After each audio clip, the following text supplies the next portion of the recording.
নামাজ, রোজা, দান। দেখেন, নামাজ, রোজা, দানের চেয়েও বড় কোনো শ্রেষ্ঠ ইবাদতের কথা আমি কি তোমাদের বলবো না? সাহাবারা তো অবাক, বলে কি নামাজের চেয়ে বড় ইবাদত, রোজার চেয়ে বড়, দান করার চেয়ে বড় ইবাদত? সাহাবীরা বললেন, বালা ইয়া রাসূলুল্লাহ, নবী বলেন। বিশ্বনবী বললেন, নামাজের চেয়েও বড়, রোজার চেয়েও বড়, যাকাতের চেয়েও বড়, সাদাকার চেয়েও বড় একটা ইবাদত আছে, আমি কি তোমাদের বলবো না? সাহাবারা বললেন, ইয়া রাসূলুল্লাহ, বালা, অবশ্যই বলবেন, সেটা কি? বিশ্বনবী বললেন, ইসলাহু যাতিল বাইন। দুইজন যখন ঝগড়া লেগেছে, তোমার দুই ভাই যখন ঝগড়া লেগেছে, এই দুইজনের মধ্যে বিরোধ মিটিয়ে মীমাংসা করে দেয়া হচ্ছে সবচাইতে সেরা কাজ। দুইজন ঝগড়া লাগছে, ইসলাহু যাতিল বাইন, দুইজনের মধ্যে মিলিয়ে দেয়া, এটা নামাজ, রোজা, সাদাকার চেয়ে বেশি সওয়াব। সুবহানাল্লাহ, এত আস্তে, হ্যাঁ? ওয়াত্তাকুল্লাহ ওয়া আসলিহু যাতা বাইনিকুম, সূরা আনফাল। আল্লাহ বলেন, আল্লাহরে ভয় করো, ঝগড়া লাগলে মজা নিও না। ওয়াত্তাকুল্লাহ, আল্লাহরে ভয় করো, ফাসলিহু যাতা বাইনিকুম, মিলিয়ে দিও। তাহলে আমরা মিলায়ে দিব, রাজি আছেন তো? তাহলে আমরা এক উম্মাহ, এক উৎস থেকে এসেছি, এক দেহ, এক প্রাণ। আমাদের সম্পর্ক বড় মজবুত, সীসাঢালা প্রাচীরের মতো, কেউ টলাতে পারে না, কেউ ভাঙতে পারে না, ঠিক কি না?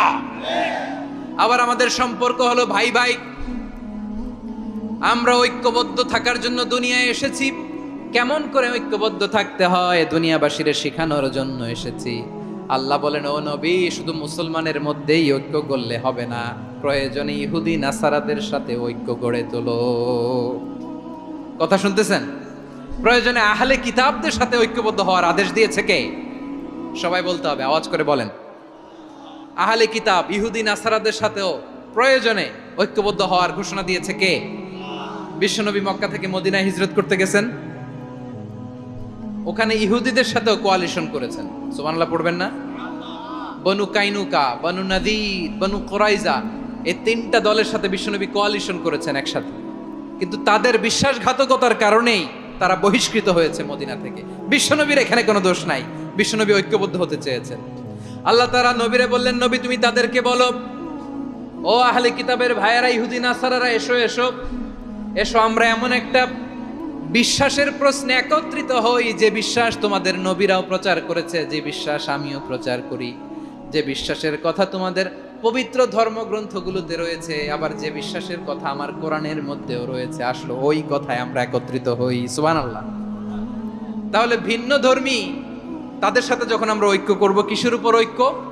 একটা কমন ফেইথ, একটা মৌলিক বিশ্বাসের উপর ঐক্য। আল্লাহ তাআলা বলছেন, কুল ইয়া আহলাল কিতাবি তাআলাউ ইলা কালিমাতিন সাওয়াইম বাইনানা ওয়া বাইনাকুম আল্লা না'বুদা ইল্লাল্লাহ ওয়া লা নুশরিকা বিহি শাইআ ولا يتخذ بعضنا بعضا أربابا من دون الله فإن تولوا فقولوا اشهدوا بأننا مسلمون। পড়েন আল্লাহু আকবার।